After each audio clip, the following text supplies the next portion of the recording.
154 kilometres per hour. नाही नाही, मी कुठल्या गाडीचा टॉप स्पीड सांगत नाहीये.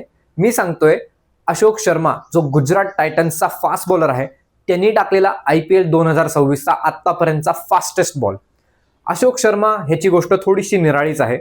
अशोक शर्मा हा रामपुरा गाव राजस्थान इथल्या एका शेतकरीचा मुलगा आहे. एक मोठा भाऊ अक्षय शर्मा आणि दोघही भावांना क्रिकेटची प्रचंड आवड. पण घरची परिस्थिती अशी की दोघही भावांपैकी एकच कोणतरी हे क्रिकेटमध्ये पुढे करिअर करू शकणार होता हे त्यांना माहिती होतं. अशोकच्या वडिलांची इच्छा होती की अशोकने खूप अभ्यास करून सरकारी नोकरी मिळवावी आणि त्याच्यानी घर चालवावं. पण अक्षय शर्मा म्हणजेच त्याचा मोठा भाऊ तो यावेळेस पुढे आला आणि म्हणला की मी क्रिकेटर व्हायचं स्वप्न त्यागतो आणि अशोकला क्रिकेट परस्यू करू दे, अशोकला क्रिकेट कंटिन्यू करू दे, मी क्रिकेट नाही खेळत.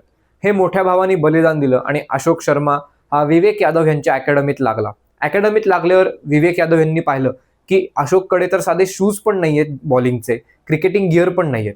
ते बघून त्यांनी फीस तर माफ केलीच, पण त्याला नवीन शूज पण घेऊन दिले आणि चांगलं त्याचं कोचिंग सुरू केलं.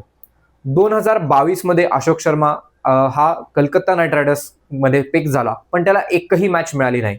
तसंच 2023 आणि 2024च्या IPL मध्ये तो राजस्थान रॉयल्ससाठी नेट बॉलर म्हणून पण भाग घेत होता. 2025 मध्ये मात्र राजस्थान रॉयल्सने त्याला विकत घेतला IPL ऑप्शनमध्ये, पण पुन्हा एकदा त्याला गेम मिळाला नाही.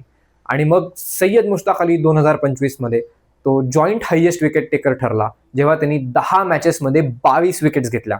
आणि त्याच्यानंतर IPL 2026 साठी आशिष नेहराच्या गुजरात टायटन्सनी त्याला 90 लाख रुपये देऊन घेतलं आणि आता त्याला प्लेइंग 12 मध्ये सुद्धा संधी मिळतेय. आणि उमरान मलिक, मयंक यादव यांच्यासारखे पेसर्सनी पूर्वी 150-155चे बॉल्स टाकले आहेतच, पण आता बघायचंय अशोक शर्मा हे किती कन्सिस्टंटली करू शकतोय आणि त्याचा फिटनेस मेंटेन करू शकतोय का.